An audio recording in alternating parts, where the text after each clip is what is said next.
Double news కి స్వాగతం. బతుకమ్మ కుంట పనులను ఈ రోజు అంబర్పేట బీఆర్ఎస్ ఎమ్మెల్యే కాలేరు వెంకటేష్ స్థానిక కార్పొరేటర్ పద్మ వెంకటరెడ్డితో కలిసి పరిశీలించారు. ఈ సందర్భంగా ఎమ్మెల్యే మాట్లాడుతూ 30 సంవత్సరాల క్రితం బతుకమ్మ కుంట వద్ద మహిళలు బతుకమ్మ ఆడేవారని గుర్తు చేశారు. చాలా సంవత్సరాల నుండి బతుకమ్మ కుంట ఆక్రమణకు గురైంది. మాజీ రాజ్యసభ సభ్యుడు హనుమంతరావు పోరాటం కృషితో ఈ రోజు బతుకమ్మ కుంట మళ్లీ ప్రజలకు అందుబాటులోకి రావడం సంతోషకరమన్నారు.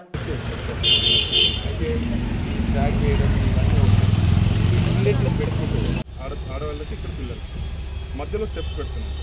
ఇక్కడ బతుకమ్మ ఫెస్టివల్ చేయడానికి అనే స్పెషల్గా ఇది క్రియేట్ చేసింది సార్. తర్వాత ఇక్కడ ర్యాంప్లో దిగి వెళ్ళడానికి ఇక్కడ చిన్న ప్రోగ్రామ్ ప్లాన్ చేస్తాం. తర్వాత ఈ ఆల్రౌండ్ వాల్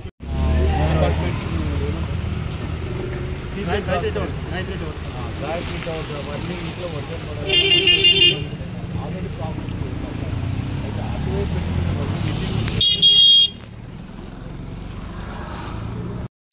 మళ్ళీ బతుకమ్మ కుంట నింపుకున్న తర్వాత మళ్ళీ commit outlet. So inlet outlet అలా మనం చుట్టూ కూడా వాకింగ్ ట్రాక్ ఇది చుట్టూ కూడా వాకింగ్ ట్రాక్ పెద్ద గ్రీనరీ ఏరియా. ఇది మాత్రమే 2 ప్లాట్ఫామ్స్ ఒక బతుకమ్మ లాగా 100% మంచి వాటర్ ఉంటేనే మంచి వాటర్ ఉండేలానే చేస్తాం. అర్థమైంది సార్. కానీ ఇక్కడ ఏంటంటే సార్ మెయిన్గా మనకి పాండ్ చేస్తే ఈ ఫ్లడ్ అనేది కొద్దిగా తగ్గుతుంది. ఇప్పుడు ఆ ఏరియాలో కొద్దిగా ఫ్లడ్కి వస్తూ ఉంది సార్. అది కూడా మనకు ఫ్లడ్ మిటిగేషన్ లా కూడా అవసరం వస్తుంది సార్. అర్బన్ వర్షం పడినప్పుడు మాత్రం వస్తుంది సార్.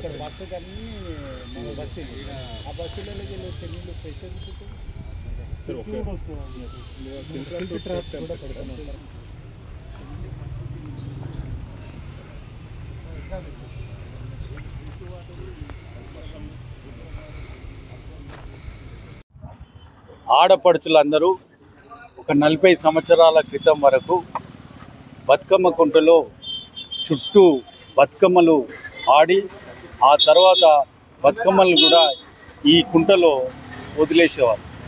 అటువంటి ఈ కుంట చాలా ఎన్క్రోచ్మెంట్ గురై ఈరోజు కుంట కనబడకుండా పోయే పరిస్థితికి వచ్చింది.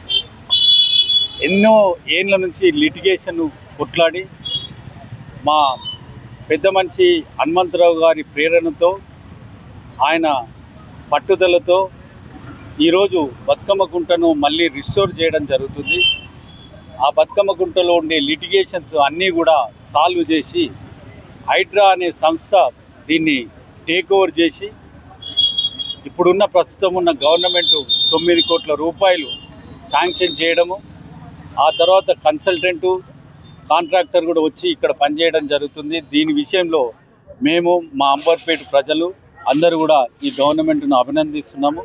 కాబట్టి ఇది ఒక మంచి పార్కుగా మరియు బతుకమ్మ కుంటగా రిస్టోర్ చేయడం జరుగుతుంది.